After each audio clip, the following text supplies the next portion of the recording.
इस कहानी के आगाज में हम एक लड़की को देखते हैं जिसका नाम वेडनेसडे एडम होता है। वेडनेसडे के दिल में मौत को लेकर बहुत ज़्यादा टेंशन होती है। वो सोचती है कि पता नहीं मौत के बाद क्या होगा।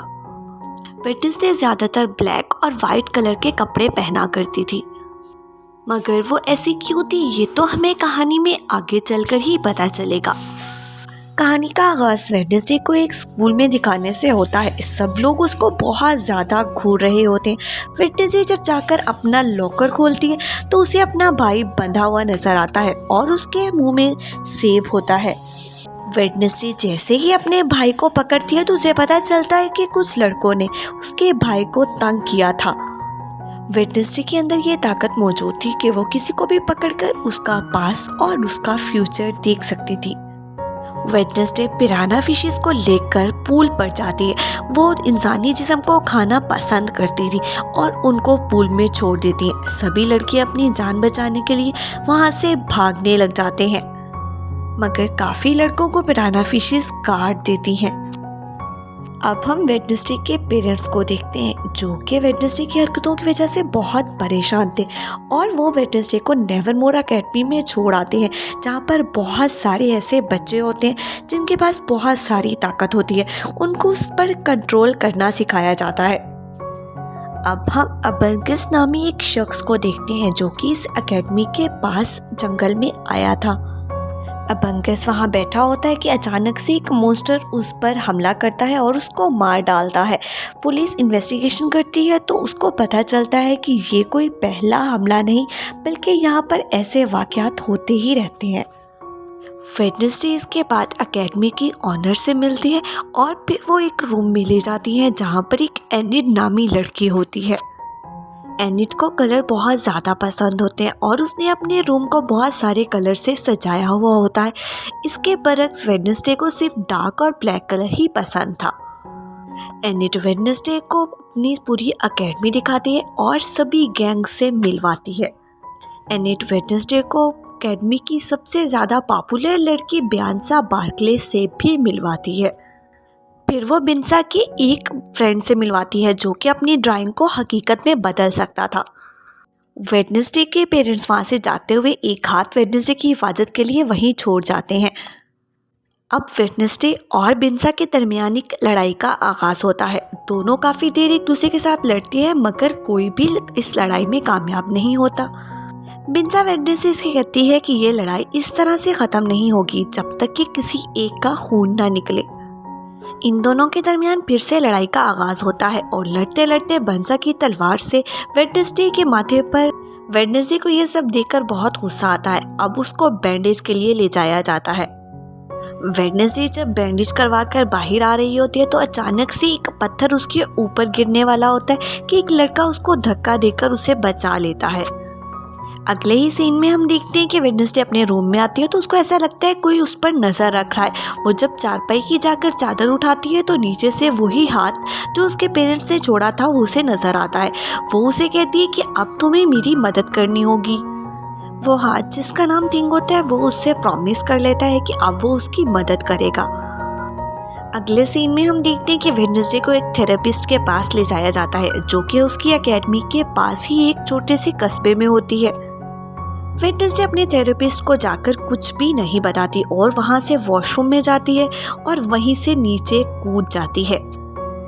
जब वो वहां से भाग रही होती है तो अचानक से एक गाड़ी से टकरा जाती है और फिर उसको ख्याल आता है कि फ्यूचर में इस आदमी का एक्सीडेंट होने वाला है और इसकी डेथ हो जाएगी।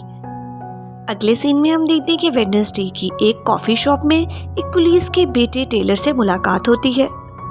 वहाँ पर लगी हुई मशीन को वो ठीक करने की कोशिश कर रहा था मगर वो इटालियन में लिखा था, इस वजह से उसको समझ नहीं आ रहा था।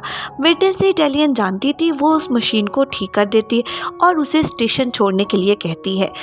अभी वेडनेसडे वहाँ पर इंतज़ार कर रही होती है कि वो लड़के जिसने उसके भाई को मारा था वो वहाँ पर आकर वेडनेसडे को परेशान करने लग जाते हैं। वेडनेसडे कुछ वेट करती है मगर फिर उन्हें मारना शुरू कर देती है। इतनी ही देर में अकेडमी की ऑनर भी वहाँ पर आ जाती है और वेडनेसडे को वहाँ से ले जाती है। रास्ते में जाते हुए उन्हें एक गाड़ी नज़र आती है जिसका एक्सीडेंट हो चुका था। कार में वही शख्स था जिससे वेडनेसडे टकराई थी। अब वेडनेसडे एकेडमी जाकर बहुत खौफनाक किस्म का म्यूजिक बजाती है और बाहर से बहुत सारे भेड़ियों की चिल्लाने की आवाज़ें आती हैं। इतने में एनेट वेडनेसडे के पास आती है और बताती है कि आज एक त्यौहार है। फिर वेडनेसडे थिंग को टेलर के पास भेजती है और अपना पैगाम भिजवाती है। उसे कहती है कि वो वेडनेसडे से बात करे, तो वो वीडियो कॉल पे वेडनेसडे से बात करता है। वो उसे उसी जगह पर बुला लेती है और कहती है कि वहाँ पर बहुत ज़्यादा इंजॉय करना चाहती है। एकेडमी के ऑनर की बहुत गहरी नज़र के बावजूद वेडनेसडे टेलर से मिलने में कामयाब हो जाती है और वो वहाँ से भागने ही वाली होती है कि वो अपनी एक क्लासमेट से टकरा जाती है। वेडनेसडे को ख्याल आता है कि रोवन जंगल में बहुत बेरहमी से मारा गया है। वो अपना भागने का प्लान कैंसिल करके रोवन को बचाने के लिए उसके पीछे भागती है। रोवन अपनी ताकत की मदद से वेडनेसडे को एक दरख्त के साथ चिपका देता है और वो बताता है कि 25 साल पहले उसकी माँ ने एक तस्वीर बनाई थी और बताया था कि वेडनेसडे इस एकेडमी को बर्बाद कर देगी। इससे पहले तुम इस एकेडमी को बर्बाद करो, मैं तुम्हें ही मार देना चाहता हूँ। अब रोवन अपनी ताकत की मदद से वेडनेसडे का गला दबा ही रहा होता है कि अचानक से एक मॉन्स्टर आता है और वो रोवन को बहुत बेरहमी से मार डालता है। अब वेडनेसडे रोवन की कटी हुई लाश देखती है और फिर वो उसकी माँ की बनाई हुई वो तस्वीर भी देखती है। कुछ ही देर में पुलिस हेड वहाँ पर रोमन की लाश को ढूंढने के लिए आ जाते हैं, मगर उन्हें रोमन की लाश नहीं मिलती। इसके बाद सीन चेंज होता है। हम देखते हैं कि वेडनेसडे पुलिस हेड के साथ जा रही होती है और उस रात जो कुछ हुआ वो सबको बताती है। पुलिस हेड को वो मॉन्स्टर वाली बात पर बिल्कुल भी यकीन नहीं आता। कुछ ही देर में दरवाज़ा खुलता है और रोमन वहाँ पर आ जाता है। वेडनेसडे ये देखकर बहुत ज़्यादा हैरान होती है। अब हम देखते हैं कि एकेडमी PO2 नाम की एक कॉमिक की तैयारी का आगाज होता है। ये प्रतियोगिता हर साल एकेडमी में अरेंज की जाती थी। वेडनेसडे रोमन से बात करना चाहती है, मगर लेडिसा उसे बताती है कि रोमन को वो एकेडमी से निकाल चुके हैं और इसकी वजह वो उसे नहीं बताएंगे। अब वेडनेसडे अपनी उस थिंग को रोमन पर नज़र रखने का कहती है। अब हम देखते हैं कि रोमन एक स्टेशन पर जाता है और थिंग भी उसका पीछा कर रहा होता है। रोमन जल्दी से एक वॉशरूम में जाता है और फिर भेस बदलकर एक बूढ़ा आदमी बनकर बाहर आता है। थिंग चूंकि रास्ता भटक चुका था, वो उसको पहचान ही नहीं पाता। फिर वो बूढ़ा आदमी लेरिसा की शक्ल इख्तियार कर जाता है। वेडनेसडे को जब इस बारे में पता चलता है तो वो रोमन की मौत का पता लगवाने के लिए फिर से जंगल में जाती है। अब वेडनेसडे को टेलर मिलता है। टेलर अपने बाप का पीछा करते हुए वहाँ पर आया था। वहाँ पर वेडनेसडे को रोमन का चश्मा मिलता है। फिर वेडनेसडे को एक विजन आता है कि रोमन के पास एक ब्लू कलर की बुक थी और उसी में वो पिक्चर लगी हुई थी। इसके बाद वेडनेसडे जल्दी से अपनी टीचर के पास जाती है और उस बुक के बारे में पूछती है, तो वो बताती है कि ये पुराने स्टूडेंट के साथ जुड़ी हुई है। इसके बाद वेडनेसडे रोमन के रूम में जाती है और उसके रूम की तलाशी लेती है, तो उसको एक अजीब सी क्रिएचर मिलती है। फिर वो वहाँ से जाने ही वाली होती है कि रोमन का रूममेट वहाँ पर आ जाता है और कुछ ही देर में उसकी एक्स गर्लफ्रेंड जो कि बियांसा थी वो उससे मिलने के लिए आती है। अब वेडनेसडे उनकी सब बातें सुन लेती है, तो वो जल्दी से अपने रूम में वापस आती है और अपनी दोस्त एडिन से कहती है कि अब इस गेम में मैं तुम्हारा साथ दूंगी और हम इन दोनों को हराएंगे। अब हम देखते हैं कि अगले दिन टास्क का आगाज़ होता है। इस टास्क में ये था कि सभी कश्ती में बैठकर अपनी डेस्टिनेशन तक जाएंगे और जो सबसे पहले वापस आएगा वो इसको जीत जाएगा। इस खेल की एक शर्त तालाब में गिरे बिना आना भी था। अब ध्यानसा जैसे ही खेल का आगाज़ होता है तो अपनी एक दोस्त को इशारा करती है और वो सभी बोट को तबाह करने के लिए पानी में आ जाती है और देखते ही देखते वो एक बोट को नीचे गिरा देती है और वो टीम डिस्क्वालीफाई कर जाती है। मगर वेडनेसडे थिंग की मदद से पूरी तैयारी के साथ आए थे और फिर वो एक जाल में उसको फंसा लेते हैं। इसके बाद वेडनेसडे को एक विजन आता है और वो अपनी ही जैसी एक लड़की को देखती है। उस लड़की के बाल ग्रे कलर के होते हैं। वो वेडनेसडे से कहती है कि तुम एक छवि हो जिसकी उसे समझ नहीं आती। और कुछ ही देर में जब वेडनेसडे अपनी रियल दुनिया में आती है तो वो देखती है कि बियांसा बहुत आगे बढ़ चुकी है, मगर वो उसके जालों को उसी के खिलाफ इस्तेमाल करती है और इस रेस में कामयाब हो जाती है। 40 सालों के बाद कोई और टीम इस रेस को जीती थी। फिर उन्हें एक ट्रॉफी मिलती है, मगर वेडनेसडे को इस जश्न को मनाना कोई ज़्यादा पसंद नहीं था, तो वो वहाँ से चली जाती है। अब वेडनेसडे एकेडमी के एक पुराने स्टूडेंट के पास जाती है। अब वेडनेसडे को एक पत्थर दिखाई देता है और उस पर सेम वैसा ही निशान होता है जैसा कि एडम ने मरते वक्त जो पिक्चर दी थी वो उस पर बना हुआ था। वो उस पर पहेलियां देखती है और उसको जल्द ही सुलझा लेती है। अब वेडनेसडे उस जगह जाकर 2 बार चुटकी बजाती है और वो दरवाज़ा खुल जाता है। उसको वहीं पर वो बुक भी नज़र आ जाती है। वेडनेसडे उस बुक को उठाकर अपने बैग में डाल देती है और जैसे ही वहाँ से भागने वाली होती है अचानक से कोई उस पर काला कपड़ा डालता है और जब उससे कपड़ा हटाया जाता है तो वो देखती है कि बियांसा और उसकी टीम मेंबर वहाँ पर मौजूद होते हैं। वो इसको सेवेरियर ग्रुप में शामिल होने का कहते हैं, मगर वेडनेसडे इनकी ऑफर ठुकरा देती है और वहाँ से चली जाती है। अब हम लेडिसा को देखते हैं जो कि आउटरीच स्टे के बारे में सबको बता रही होती हैं, जहाँ पर इन्हें आम लोगों के साथ मिलना जुलना है और उनके साथ रहना है। अब वेडनेसडे जेवियर को बताती है कि उसके रूममेट की मौत हो चुकी है, तो वो उसकी बात को मानने से इनकार कर देता है। फिर वेडनेसडे उसे वो तस्वीर दिखाती है जो कि उसकी माँ ने बनाई थी। वो कहता है कि नहीं, उसे सिर्फ एकेडमी से निकाला गया है। अब वो बताता है कि इस तस्वीर में जो शख्स नजर आया है उसी ने जेवियर शहर को बसाया है और उसका नाम जोसेफ है। अब वेडनेसडे पिलग्रिम वर्ल्ड में जाती है।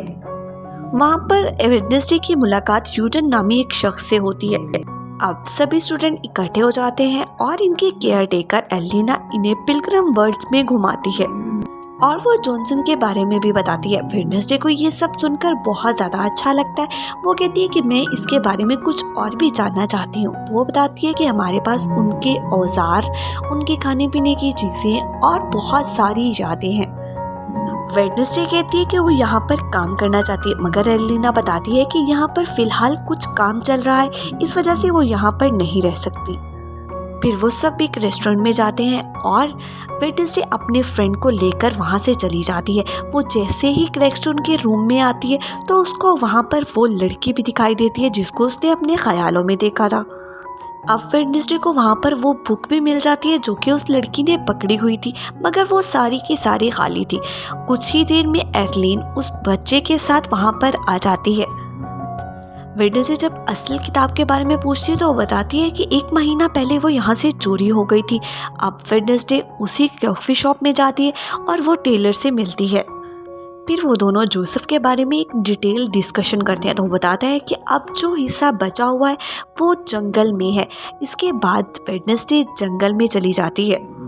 थिंग भी उसके साथ ही होता है। वहीं पर उनको एक आदमी दिखाई देता है जो कि उससे बात करना चाहता है, तो थिंग उसका गला दबाने की कोशिश करता है और वो वहाँ से भाग जाता है। इसके बाद वेडनेसडे को एक विजन आता है। अब वेडनेसडे देखती है कि 400 साल पहले वही लड़की जिसको उसने पहले ख्याल में देखा था, गांव वाले बहुत ज़्यादा मार रहे थे और कुछ ही देर में जब जोसेफ वहाँ पर आता है तो वो कहता है कि इसको अपने पेरेंट्स के साथ ही मर जाना चाहिए था। वो बच्ची ज़ोर से चिल्ला रही होती है कि तुमने हमारे सारे खेत अपने कब्जे में कर लिए, तुम एक जालिम इंसान हो। ये देखकर जोसेफ को गुस्सा आता है और वो उस खेत में आग लगवाने का कहता है। ये देखकर वो बच्ची वहाँ से भागती है और वो भागते भागते उसी जगह पर पहुँच जाती है जहाँ पर वेडनेसडे मौजूद होती है। वो बच्ची वेडनेसडे को बताती है कि वो जोसेफ तब तक ये लड़ाई ख़त्म नहीं करेगा जब तक वो सबको मार ना डाले। इसके बाद वो होश में आती है और वो थिंग को सब कुछ बताती है। अब वेडनेसडे को वही मॉन्स्टर दिखाई देता है जिसने रोमन को मारा था। वो उसका पीछा करने के लिए भागती है, मगर अचानक से बारिश होने लग जाती है। मगर वेडनेसडे फिर भी उसका पीछा करती है और वो देखती है कि जो निशान पहले एक मॉन्स्टर के थे वो अचानक से एक इंसान के पैरों के निशान में बदल जाते हैं। और अब अचानक से वेडनेसडे जेवियर से टकरा जाती है। वो उसको सब कुछ बताती है, लेकिन जब वो पाँव के निशान देखने के लिए जाते हैं तो बारिश की वजह से वो निशान अब मिट चुके थे। अब हम देखते हैं कि शहर में जोसेफ की एक नई मूर्ति लग रही होती है। सब लोग वहाँ पर मौजूद होते हैं। वेडनेसडे भी वहीं पर होती है और वो गिटार बजा रही होती है। वो थिंग को ऑर्डर देती है कि अचानक से वो उस मूर्ति को जला डालेगा और वो ऐसा ही करता है। इसके बाद सब लोग वहाँ से भाग जाते हैं, मगर वेडनेसडे वॉल्यूम बजाती ही रहती है। ये सब देखकर एकेडमी की हेड वेडनेसडे पर बहुत ज़्यादा गुस्सा करती है और वो उसको जिम्मेदार ठहराती है, मगर वो कहती है कि मैंने ऐसा कुछ भी नहीं किया है। वो कहती है कि तुम सब सच जानती हो जंगल के बारे में, फिर भी ऐसा कह रही हो। अब हम उसी बूढ़े आदमी को देखते हैं जो कि वेडनेसडे से एक दिन जंगल में मिला था। वो एक जंगल में बैठा होता है कि अचानक से मॉन्स्टर उस पर हमला कर देता है। अब जब कुछ ही देर में पुलिस वहां आती है तो उन्हें बूढ़े आदमी की लाश और कैमरा मिलता है जिसमें उस वक्त की तस्वीरें कैप्चर हुई थी और अब मॉन्स्टर का भी पता चल जाता है। अब वो लोग उन तस्वीरों को बड़ा करके देखते हैं तो उनमें एक मॉन्स्टर दिखाई देता है जो कि बहुत ज़्यादा खूंखार होता है। अगर आपको ये सीरीज़ यहाँ तक पसंद आई तो इस वीडियो को लाइक और चैनल को सब्सक्राइब कर दें और आने वाली नेक्स्ट वीडियो का इंतज़ार करें।